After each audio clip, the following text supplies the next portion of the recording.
This is a lecture on Tecumseh, who is sometimes called the greatest American Indian. He was, even in his own time, a legend, which makes it kind of difficult for me to tell you about him, because so much of what we know or think we know is merely legend. So I will probably let some falsehood slip in here, because I'm just going by some of the stuff that people tell you. To really understand Tecumseh, you have to understand at least something about the Shawnee Indian, because they're different. They're important to American history. A whole lot of what there is to know about the Shawnee is very similar to other tribes, but there are a couple of big differences, and you need to be aware of those so that what Tecumseh does makes more sense. When he says he wants to create this confederacy, a pan-Indian confederacy that will stretch from the Great Lakes to the Gulf of Mexico, a lot of people used to go, wow, that was so innovative, it was so different. He was simply following a tradition that came down to him through the Shawnee, through other members of his tribe. So that's one of the things that needs to be dispelled as well. But he was an uncommon genius, so let's, again, I'm going to have to go through some introductory stuff. By the way, we don't have any pictures of him. This is a modern representation of a drawing that was done in the late 1800s, of a painting that was done in 1820, which was drawn from a description of Tecumseh. We don't know what he looks like, because this is Tecumseh, and then I'll show you another picture that looks a little different. So let's introduce Daniel Boone, because that gets everybody's attention. Daniel Boone. Daniel Boone in 1799 was sick and tired of Kentucky. He didn't like crowds. And he had done such a good job of killing Indians and settling Kentucky that everybody crossed the Appalachians and came to Kentucky. And he didn't like that. He wanted to get out into the wilderness. So in 1799, Daniel Boone picked up stakes, went across the Mississippi from Kentucky to Missouri. He moved to Missouri, and that's where he's going to spend the remainder of his life. When he got there in 1799, he probably saw some Shawnee, because in 1795, the Shawnee, whose homeland is Ohio, north of Kentucky, in 1795, a portion of the tribe said, we are tired of white people, this constant fighting. So we are going to voluntarily leave Ohio, and we're going to cross the Mississippi. We're not going to just move over a little bit, because they'll just come right after us. Instead, we're going to go all the way to Missouri, and that way we'll be safe from white people. And 4 years later, there comes Daniel Boone. So running away didn't work. Now, there were some Shawnee who didn't want to run away, and the one we're going to talk about most is Tecumseh. He's going to say, no, I'm not going to run. The best thing to do is to fight. So what is he fighting for? What land is he fighting for? The Shawnee were called the greatest travelers in America, and historians still scratch their head over where the Shawnee were, because they were everywhere. That being said, they originated up here, just north of the Ohio River, and their predecessors were called the Fort Ancient people. The Shawnee grew out of those people, but they became the greatest travelers after they had established themselves as a historical people because of a couple of things that we know. One is climate change. Have you ever heard of the Little Ice Age? Little Ice Age changed the climate in Europe. It changed the climate in America. There were droughts. Portions of Ohio were no longer good for the kind of agriculture that the Shawnee participated in, and they did farm, though not in the way we think of it. And so instead of spreading out, they got close to the Ohio River. They hugged the Ohio River as much as they could. But that made them easy targets for the second factor that's going to cause them to scatter, and that is the Iroquois Indian. The Iroquois were a very strong group. The Iroquois were actually 5 tribes that had banded together, had created a confederacy. So confederacies work because the Iroquois were the strongest Indians around. And they were able to shatter the Shawnee, force them out of the Ohio River Valley. And then the Shawnee went east, they went south, and they went west. They scattered. You would think it's the end of the Shawnee tribe. But actually, the fact that they scattered meant that they clung to their culture. Being Shawnee was not tied to a place any longer. It was who I am, who the tribe is, the traditions that we have. It made them stronger in their culture. Another thing that it did was, you would think, again, because they're scattered, it's going to weaken them. But if you were a Savannah Indian and you, for whatever reason, took off to the north, you knew you had a safe haven. You knew you could go several hundred miles and there'd be a place for you. Or if you went west, there'd be a place for you. So that actually makes them more mobile than other tribes and more widespread. Now, the other thing about them is they went to all these places. Were those places empty? No, there were other tribes there, and in some cases, like Philadelphia, there were white people already there.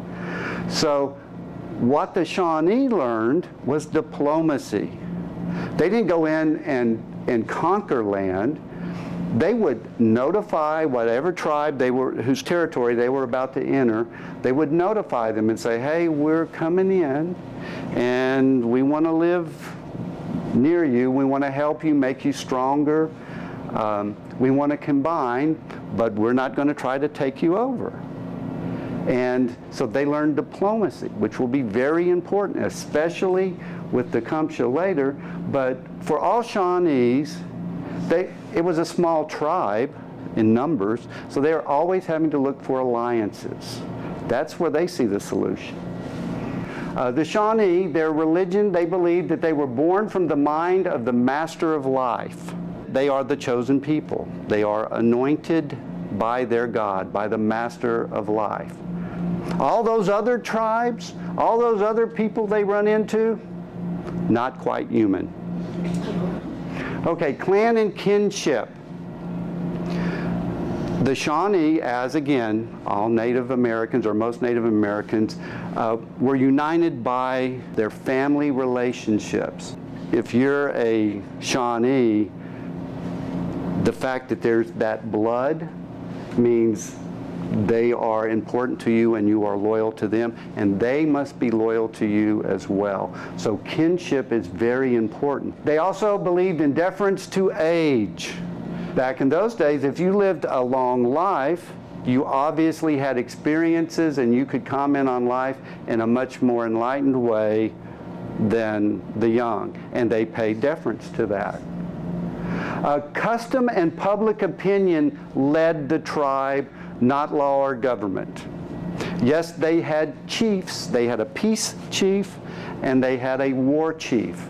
But these people didn't say, we're going to have peace or we're going to have war, and you just went and did it. The chief has to persuade you that it's the right thing to do. So he's going to get up and he's going to talk to you about why they need to go to war. And they're looking for, they want everybody to go along, but let's say you just, after you've listened to the chief, you don't want to do it. You don't have to, and nobody's going to think the worst of you for not going along in the war. Everyone is free to make their own decisions. There is no law that says you have to follow what the chief says. The divisions among the sexes were very clear-cut, and they did not cross. Women farmed, men hunted. You can already see that's going to be different when we get to the white people. It's not just that, though. Women farmed, men go and hunt. Their job is outside of the village. They go, they kill, they eat what they need there, and then they track back with the rest. And they lay it down, and they tell the women, fix it. And white people who would go into these villages would say, see, these lazy sons of guns, you know, they're not a good people because the women have to do all the work and the men just lay around. Well, nobody followed the men out into the woods to see what they were doing. Of course, it was also their great fun to go hunting as well. Wealth is not accumulated in most Native American societies. Gifts were given. You showed you were an important person by how much you could give away, not how much you could accumulate. Tecumseh, at one point, there was a kind of a contest to see who was the best hunter, and he killed something like 40 deer in a very short period of time. Well, he gave away all of the deer, which you can say, well, he couldn't eat them all.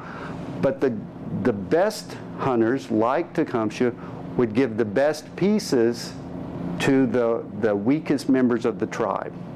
So they'd come back, and if there was a widow or if there were old people who couldn't take care of themselves anymore, they're the first ones who are going to get something.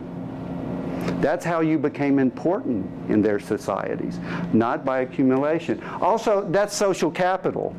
People watch what you're doing, and oh, look what he did.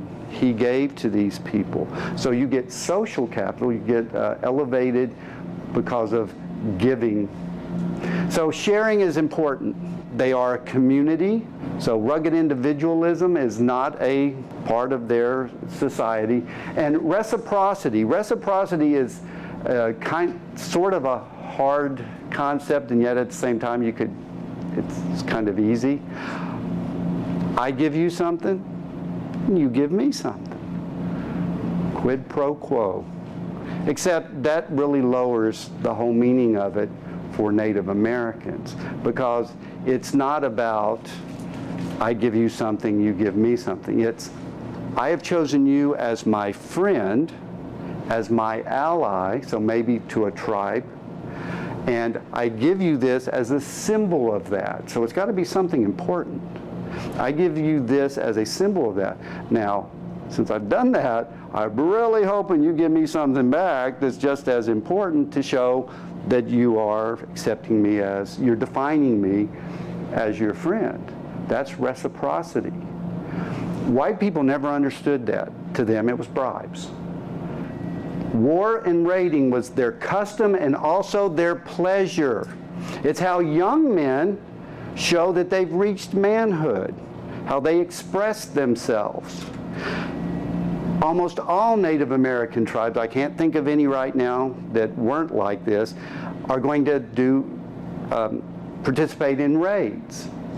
And they'll get traditional enemies. They're my enemies. I don't know why anymore, but we got to attack them. In fact, there was an ally to the Shawnee. This wasn't a Shawnee tribesman who said this, but a Kickapoo Indian who said this. And the Kickapoo and the Shawnee were friends. A white trader had been trading in this Kickapoo village, and he also was trading with their enemy. And he had kind of struck up some friendships, and he went to the Kickapoo and he said, hey, I think I can broker a deal where we can end this war. And the Kickapoo chief went, don't do that. We cannot live without war. Should we make peace with our enemy, we must immediately look out for some other nation with who we can be engaged in our beloved occupation. We've got to fight. We've got to have that. Now, this is going to be Euro-American culture, primarily people on the frontier. Frontiersmen were a little different from people back in the East. They're taking more risks. Even religion is written down. Nothing is written down for American Indians, but even white people's religion in the form of the Bible is written down, which means it has more authority, at least as far as white people is concerned. You can say whatever you want, it's right here in the Bible. And one of the great unfortunate things for Indians, and one of the great powers that white people had, was writing, because they imposed that on Indians. Can you show me? No, we don't know how to write. It's right here in the book. I win. So that's really important. And guess what that Bible says? The people who have come over are God's anointed. The Puritans said they were the chosen people. That's what the city upon the hill is. When the Puritans came over, a epidemic from sailors who had stopped on the New England coastline had left smallpox and wiped out hundreds of thousands, at least tens of thousands, but maybe hundreds of thousands of Indians. Cleared New England of a lot of Indians, so that when the Puritans show up, they looked around and there was nothing but empty land, and they said, look, God has cleared the land for us. So both sets of people believe they are the chosen ones. And when both sides are waving signs that say, God's on my side, that can be pretty bad. Okay, individualistic. The rugged individual. It's part of who we are as Americans. That's one of our characteristics. It's one of the beautiful things about coming to America. Those immigrants who came to America were seeking an opportunity that simply did not exist in Europe. So they get over here, and now I can do it. I can get out on that frontier, and I can take care of myself. Native Americans are all about the tribe, or about the clan, or about kinship. So again, there's going to be this huge clash because of, they just don't see things the same way. A deference to wealth and station. Even though you're individualistic, you are looking at people who have money and you go, I want that. Whether we like it or not, in our society, the more money you have, you must have done something right. Maybe you're God's anointed.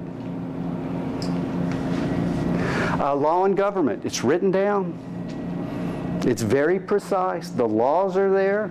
The government is there. And the government, by the way, is top down. There's somebody who's given the orders. It may be a government of the people, but who's ever up there is interpreting those things. And he's telling people what to do. Again, Native Americans, I don't like what you said. I'm not going to do it. And nobody looks down on them. Private property was... It really can't be overemphasized how important private property was to define European immigrants and their belief in freedom. Freedom was owning property, owning your own property, because they didn't have the opportunity in Europe. You mean I can go over into that new world and have the opportunity to carve out my own empire? I will own that. I don't have to give part of that to the Lord of whatever place I'm living in. That is a huge part of being a European or a Euro-American, still is. And yet for American Indians, as you'll see in a speech Tecumseh makes, how can you own land? It's kind of silly to own land. You can't own air, lands like air, you can't do that. They didn't really have, the Shawnee didn't really have money. There was, you traded for what you needed. White people value accumulation of material objects. That's part of our culture, is accumulation. We need that stuff. And Native Americans, they could leave everything behind at a moment's notice, travel 200 miles, and in a couple of days they've got their village reproduced. War. War is not for fun. I'm sure there were some who thought it was. But war was a necessity to further accumulation. I'm going to kill you or I'm going to fight because that way I get your land. There's something called settler colonialism. If you look at colonialism throughout the world, there's two things that happen. Some groups go out, colonize, and just extract the raw materials. And they may interbreed with the people that live there, but they don't displace those people, not overall. And then there's settler colonialism, where people come over with the idea, I'm going to accumulate private property. Who do they accumulate it from? The people who are already there. So their idea, though I'm sure these people aren't thinking of it in those kind of organized terms, is I'm going to move you off that land. I'm going to take your land in one way or the other. Frontiers are a permeable area where they are, two different cultures are cross-pollinating. It is a middle ground between two areas where Indian cultures and white cultures can learn to live together. Now, it was always temporary, but there was always a while where that could occur. And it always ended in the same way, with the whites saying, okay, I've had enough of you, and taking the land. But that's kind of how we look at frontiers now. Basically, the world of the Amerindians, I just said this, and the world of the Euro-Americans are going to come together and create this new world, the middle ground, where the rules do change, because whites are going to have to accommodate Indians to get the things they want from the Indians, and Indians learn to accommodate the whites to get what they want from the whites. Now, American Indians always saw it as, I'm tolerating you, you're on our land, but I'll tolerate you to get those pots and pans. And for Euro-Americans, they're looking at the middle ground and all that other ground as virgin territory. Indians are just some kind of savage, subhuman thing that you've got to deal with until you have enough numbers that you can roll over them and take that land. The land is called a virgin land. But for a while, they do work together. And again, it always ends the same way. There's a book called The Middle Ground, and the author of that book said, it functioned as much by misunderstanding as understanding, because they chose to ignore all the things that, what did he say? I don't, okay, well, it's all right, he's going to give me a pot. I'm going to get a new axe out of it, that's great. I don't know what the hell he meant. And that's the additions, and in the middle ground you have this kind of new area grow up, or new culture grow up, very temporary. The subtractions are the land is always whittled away. That middle ground is always moving westward. Just like the frontier was always moving westward, well, the middle ground is the frontier, and it's always moving westward. You need to remember that American Indians were not victims. That is one of the kind of prevailing myths that we like to believe. They participated in that middle ground. They chose. Remember those Shawnees who did not participate, who left? They made a conscious choice, and so did the ones who participated.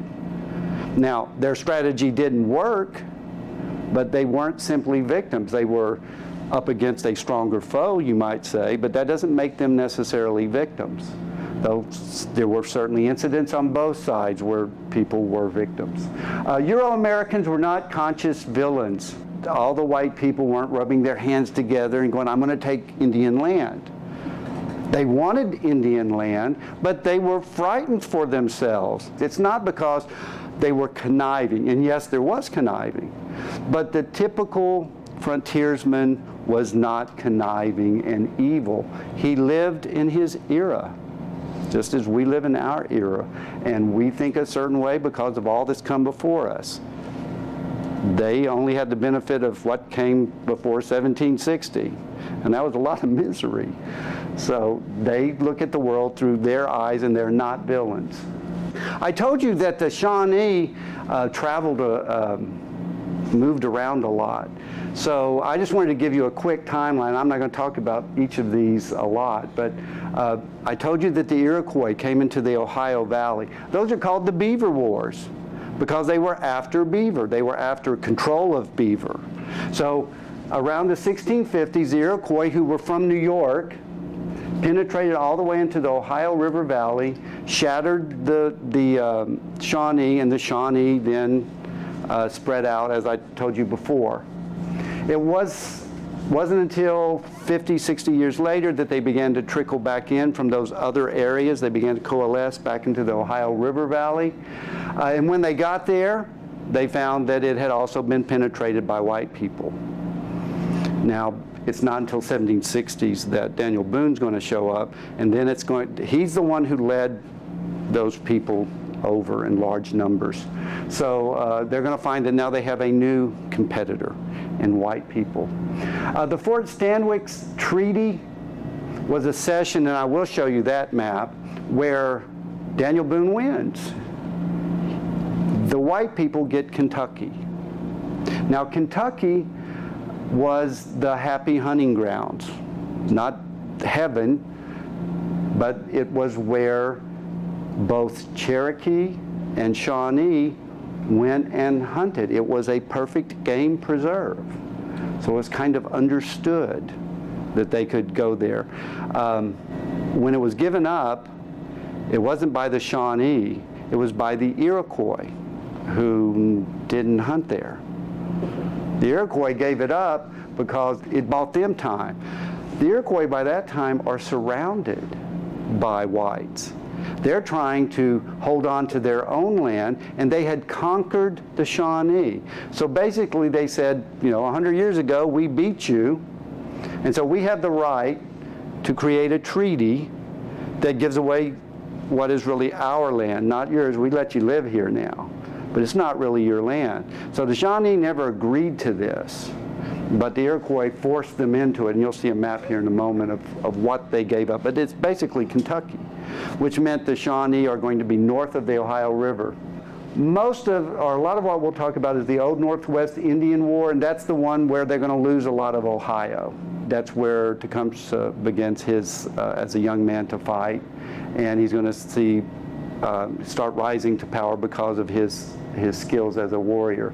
Now, Tecumseh's war, I'm kind of stretching the point. There was a battle, but he did not lead warriors in a bunch of fighting. The big battle there, he was in that war, he wasn't even there.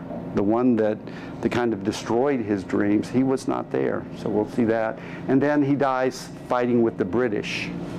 I told you, Tecumseh didn't come up with this idea of an alliance all by himself. There were, the Shawnee had always been the kind of tribe that sought alliances. So I want to look at a couple of those alliances so you can see he grew up seeing this.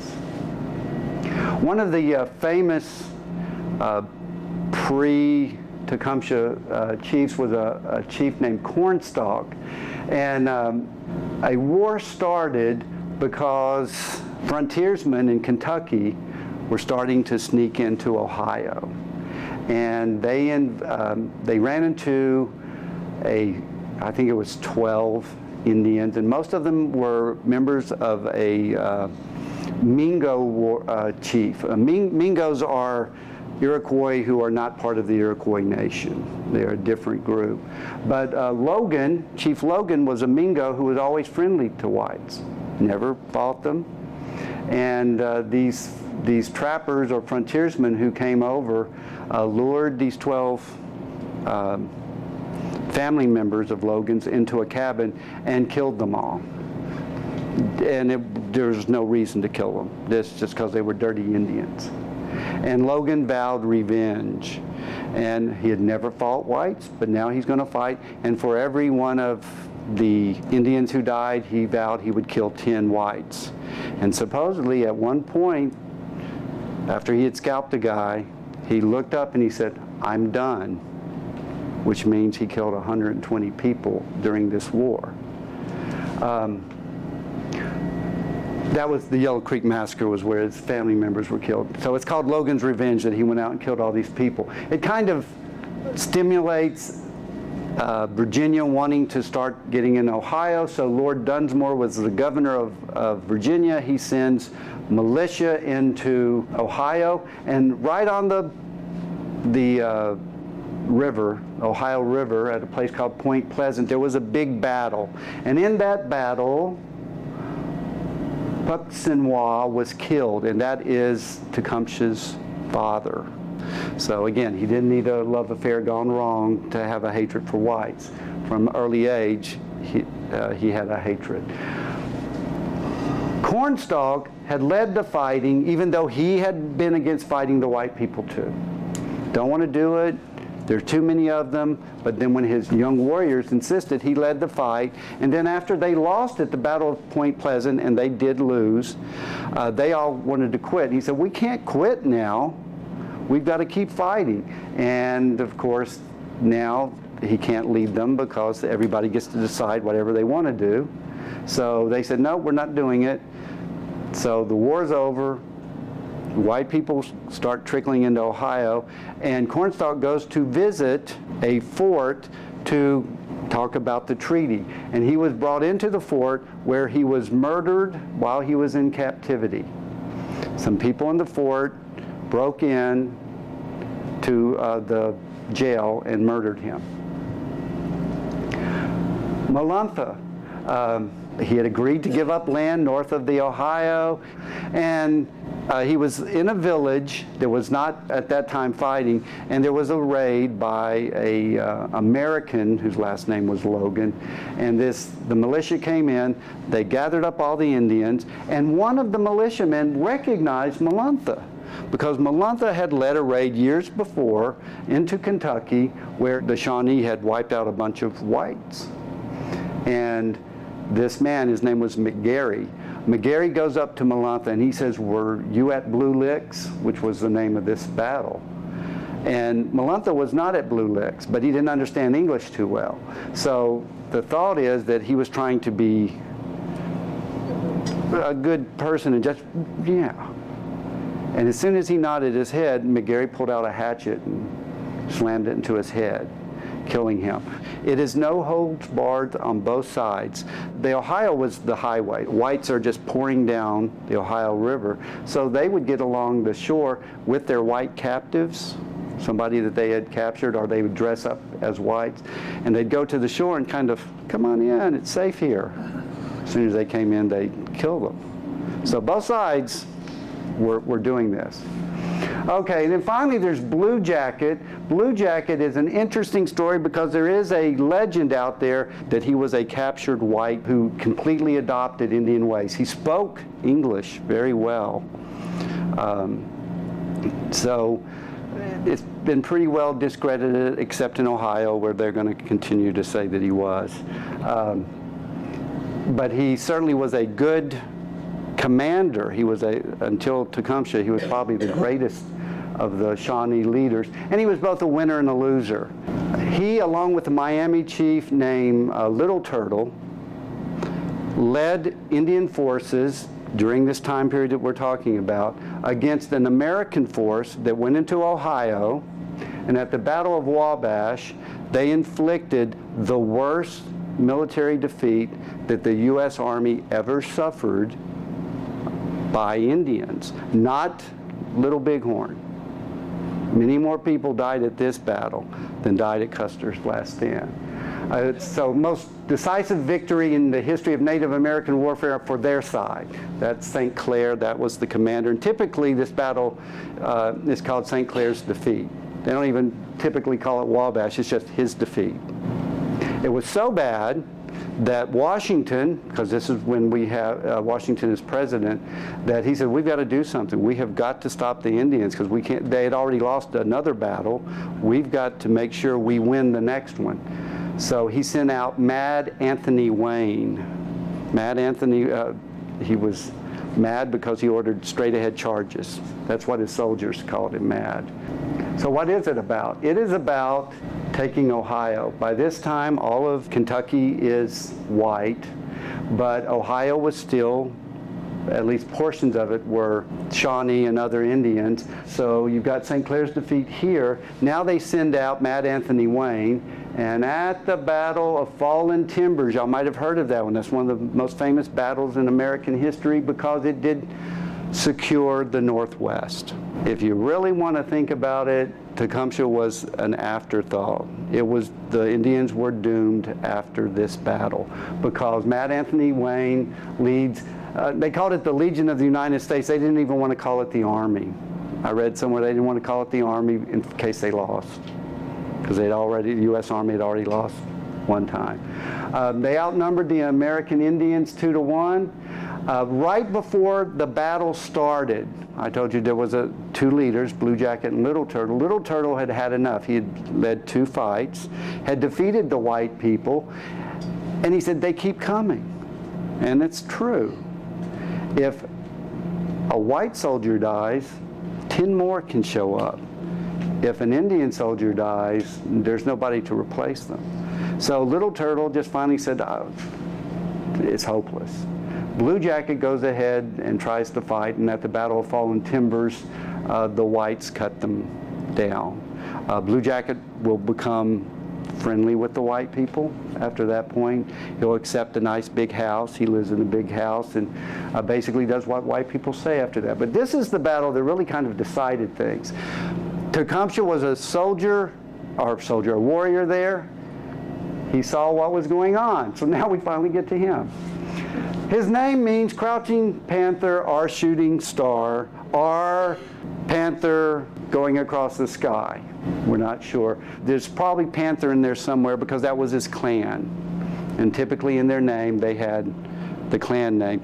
But it's probably not in the Tecumseh part. It's probably in that first part that they always drop. He was one of 11 children.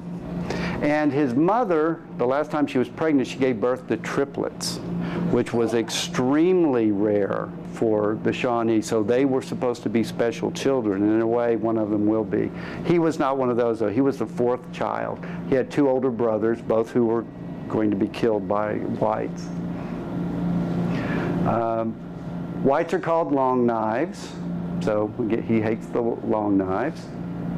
Okay, something about his character. He was a warrior, a very good warrior. There's oral tradition that he ran at his first battle, that he did not stand up, and that humiliation meant that the next time that there was a fight, he was in amongst them, and he killed, there were 10 whites, and he killed half of them. Okay, statesman. And this is really what sets him apart. He used all that Shawnee wisdom of diplomacy, and it's all kind of packed into him, and he has this vision of what he thinks can stop the white people, what is good for the Indian. And he comes probably as close as any Indian ever has to seeing it. And his vision is a pan-Indian society. Forget about tribes. One of the things that he recognized was that Indians saw each tribe as separate. White people were just another enemy, just like all those other tribes were enemies. But white people did not see Indians as all those separate tribes. They saw them as Indians. One Indian's just like the other Indian. And what Tecumseh believed was, let's start doing that too. Let's start seeing ourselves as Indians. And if we can do that, that means we band together and we build a wall to stop the white people from coming over. Now, in hindsight, we know it was never going to happen. There were about 100,000 Indians between the Mississippi River and the Appalachian Mountains. By the time Tecumseh became an important person, there were 7 times that many white people already over the Appalachian Mountains. He believed in traditional values of the Indians. One of the things that he is going to do is forget what the white man's bringing you, like alcohol. Forget those things, everything but guns. He liked guns. He liked those guns. But forget all of that. One of our problems is we've gone off the rails, we've gone off our path. Let's get back to the way Indians do things. He was also humane in victory. More than once, he spared white prisoners when his tribesmen were killing them. There were some times where they captured some people. He wasn't there when the killing started, and he would stop those killings when he arrived. And he wouldn't hurt women and children, which was different because, again, it was for both sides. Women and children were the main victims of what was going on in this war. Some of the things he believed, those goals that I mentioned, land tenure. He said that the problem with American Indians are that the white people have learned how to divide them by tribes. They go in and they take this piece of land by treaty. And they put it on that magical piece of paper. And it says, oh, we've taken this land. And sometimes, again, the Indians gave away land they didn't have, but it was their neighbors. So this piecemeal acquisition means that I can't stand up to you by myself. The Shawnee by themselves cannot stop this because they'll just eat around you. So what he wanted to do was hold the land in common, and that's what he declared. He's going to meet with some white people, and he says, no, you can't do this anymore. You can't sign a treaty with the Winnebago Indians and say, we're taking your land. From now on, you have to approach all of us. And it's not just the chiefs. Because remember, the chiefs don't have any real power. Don't they have to persuade everyone? And yet they were getting chiefs drunk and having them sign the treaties. And he basically declares that they're all null and void. You can't do that anymore. We all own it in common. And he did say, okay, I know you've got some of this, so you get to keep Kentucky. Fort Stanwix Treaty is where we draw the line. We'll go back that far, no further. No tribe has a right to sell even to each other, much less to strangers. Sell a country? Why not sell the air? The great sea as well as the earth. Didn't the master of life make them all for the use of his children? They cannot conceive of private property. It doesn't make any sense to them. It's just something that we, as temporary occupants, use. Indian Confederacy, I've mentioned several times. I've also told you that this is just something that the Shawnee always did. He's just putting it on a grander scale. He wanted it to be permanent, is really the point. Now, I'm going to have a couple of speeches that he made because that is, again, where his fame lies. And in this one, what he's addressing, he's telling the five tribes, think about this piecemeal acquisition of Indian land. Where today are the Pequot? Where are the Narragansett, the Mohawk, the Powhatan, and other powerful tribes of our people? They have vanished before the avarice and oppression of the white man, as snow before the summer sun. So it will be with you. Soon your mighty forest trees will be cut down to fence in the land. Soon their broad roads will pass over the graves of your fathers. You too will be driven from your native land as leaves are driven before the winter storms. And that's exactly what happened. He had a brother, one of those triplets. His first name, and by that I mean he's going to have a second name later in his life, was Lalawathika, which meant loudmouth, because when he was a child, he screamed and whined all the time. He is very un-Indian. He's a failure is what he is. He lost an eye. Well, he's a drunk as an adult. He lost an eye as a child to an arrow. The point was, though, it was his own arrow. It misfired. He is not a good hunter. Basically, Tecumseh has to take care of him. He is a loser all of his life, and he gets hooked on alcohol and is a drunk. People make fun of him. And then, one day, while he was drunk, he stumbled into a campfire and fell into the campfire and laid there. He's so drunk, the fire is burning him. So they get him out and they lay him in a shelter. He's probably going to die, and he was there several days. I think it was 12. And then he emerged, and he said, I am no longer Lalawathika. I am now Tinkswatawa. I am the open door, for the great master has visited me, and he has shown me the way. And the way is going back to traditional values.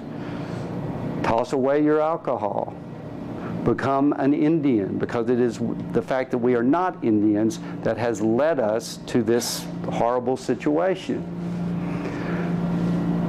He's not unusual. Over and over again in Indian history, as you look back, they had prophets who showed up when things got bad. And those prophets always said the same thing. It's not the white guy's fault, it's your fault for not being Indian enough. Over and over again this happened, all the way up to 1890.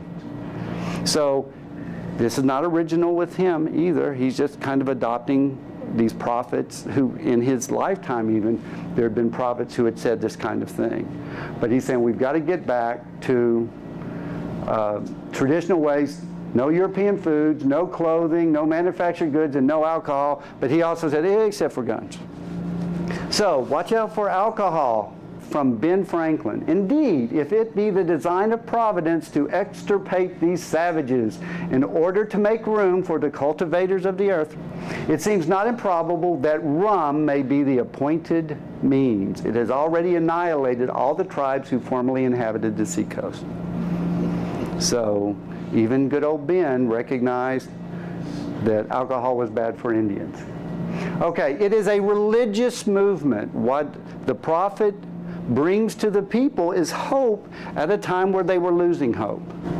The Shawnee and allies, because while the prophet is gathering Indians in based on religion, Tecumseh is talking to them about creating the Confederacy, which is why he probably did this. The religion moves the people, makes them open to listening, whereas to a political answer, because a political solution typically wouldn't be something they'd listen to. You're my enemy, why would I listen to you?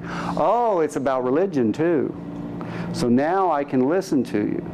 So as he gathered people to him, not all the tribes, but individuals in the tribes, they moved to a place in Indiana that became known as Prophet's Town. Elders tended to resist him, and the young warriors who wanted to fight anyway tended to say, I like this idea. As part of the religious movement, Tenskwatawa and Tecumseh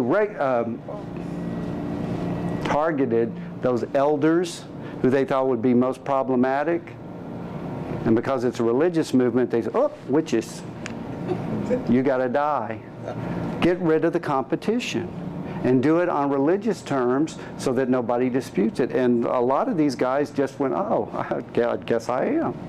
The important point are that white people heard about this and they began to get frightened. Things seem to be going the white man's way. And now here's this guy out on the frontier who is calling all the tribes together. And despite what Tecumseh said, white people began to fear him. And the man who's going to personify that is William Henry Harrison. William Henry Harrison was a Virginian who was appointed governor of the Indiana Territory. He was a relatively young man at the time, and he is going to suspect from the beginning what Tecumseh is planning. And this is Tecumseh's great enemy. This man's going to become president based on fighting Tecumseh. This is something that Harrison said. If it wasn't for the United States, he might have built an empire to rival Mexico, meaning the Aztecs, or Peru, the Incas. That's how great Harrison thought Tecumseh was. The famous meeting between William Henry Harrison and Tecumseh was not on the battlefield. It was at Vincennes, which is is it the capital of it? No, it's not the capital of Indiana, but it's South city. Central. Harrison invited Tecumseh to come there, and Harrison's going to use the opportunity to lay down the law. Well, Tecumseh's going to use the opportunity to lay down his law. And so there's going to be a clash between these two. First of all, Tecumseh walks up and there's this big house, the governor's house, and there's all these chairs lined up on the porch, and Tecumseh won't even approach the porch. He just stops out in the yard and he says, I'm not going to go in the white man's house and talk. I want to stay out here. So he walks over to a grove of trees. When he does that, Harrison walks out and he says, well, the great white father in Washington says that I am supposed to make happy with you and do whatever you want. So I'm going to go bring some chairs out here so that we can talk. And Tecumseh let him have it right there. My father, the Great Spirit, is my father, and the earth is my mother, and on her bosom I will recline. And so he's going to sit on the earth. We're going to do this the Indian way. Now, the white people still sit in chairs, but they talk about how awkward it was. Every history you read is about how awkward it was. They're bringing out the chairs. And he's not following the rules. He's going to do the thing, this talk, the way he wants to do it. This is a long speech that he made, basically saying, why should I trust what you're saying, Harrison? Look at what happened in this last treaty. Every time we do something, you say, we're going to give you the land till the grass always grows and the rivers run, and you always kill us. Every time. And then he said, you never see an Indian come into where the white people live and endeavor to make the white people divide up. Like you're doing to us. You're dividing us by tribes.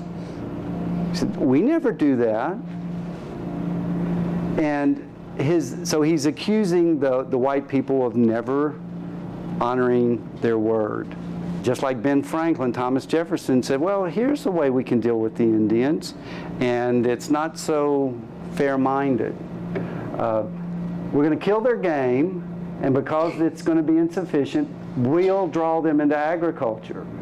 When they withdraw themselves to that, they'll go into a small piece of land because they know they won't need all that forest, and when they do that, we will pair them off in exchange for necessities for their farms and families, and every time they go into debt, we can get more of their land.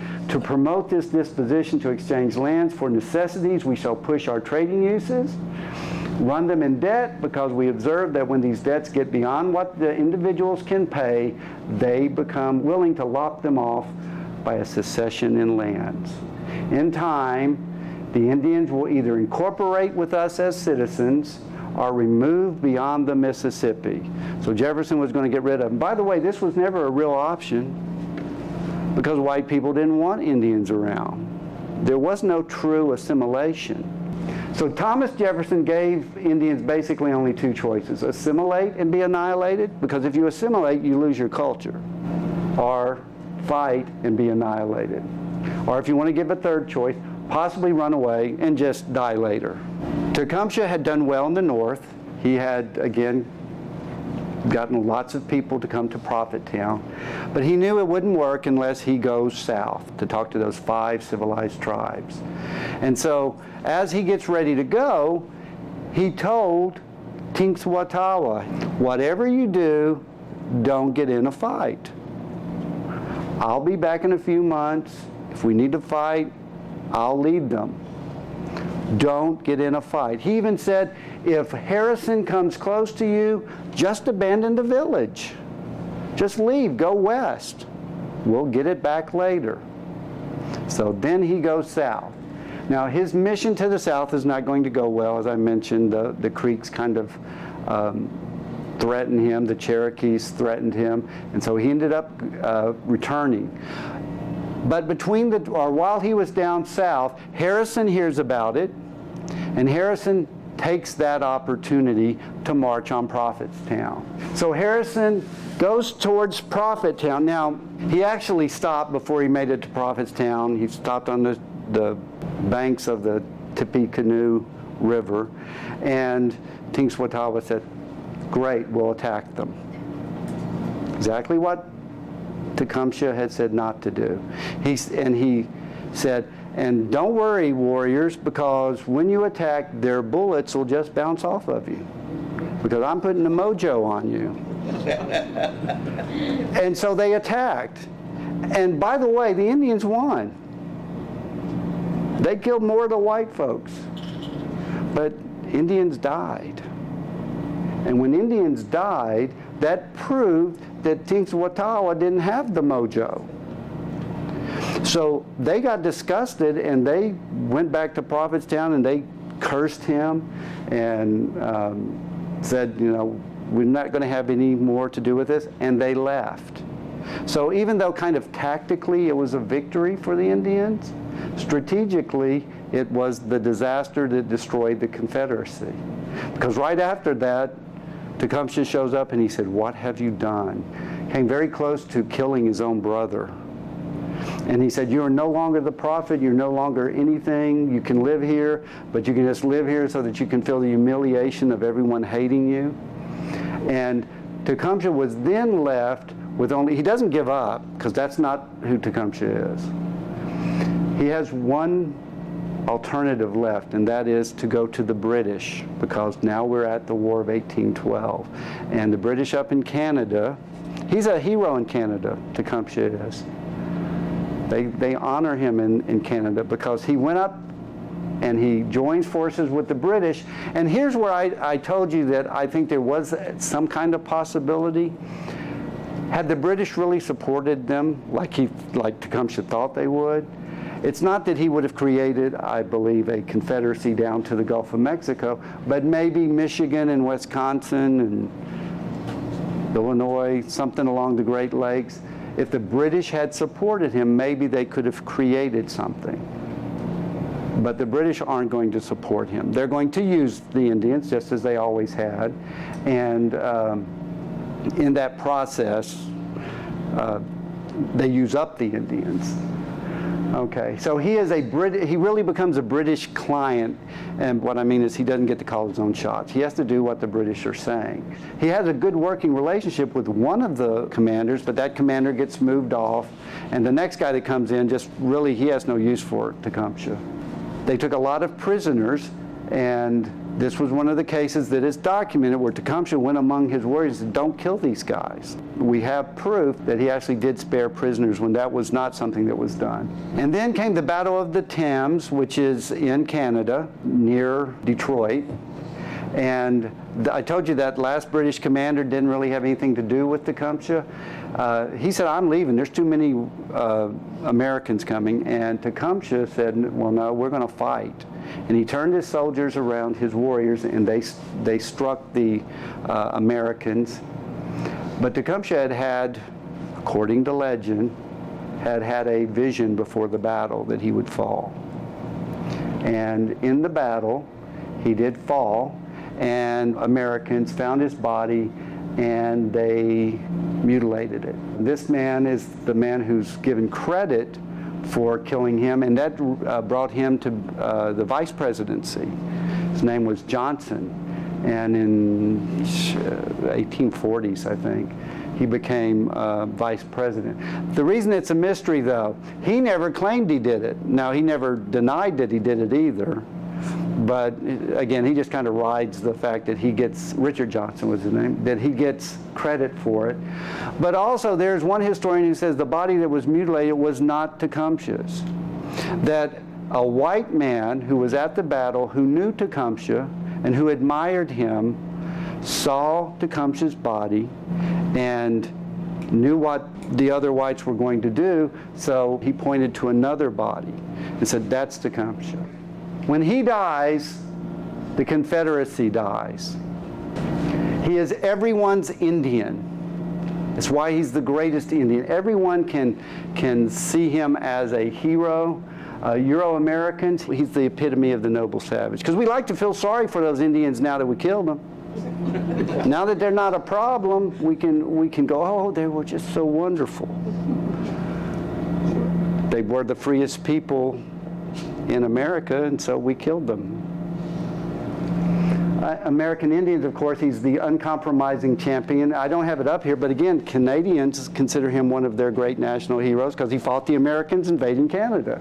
And this again is from Harrison. Had he appeared 50 years sooner, he might have set bounds to the Anglo-Saxon race in the West. If you think about that, the 1760s, before America was America, before the United States was the United States, if he had the fort or the vision to say, "We're going to build a wall here now," that was when there were no white settlements. west of the Appalachians. It is quite possible. And I'd like to end with this. White guilt is no remedy for the evil done. You did not do this. Those are the words of an American Indian scholar who writes about this stuff. All that you are responsible for is what you do once you walk out of the door, knowing that these things did happen, because they did happen. Her name is Barbara Alice Mann.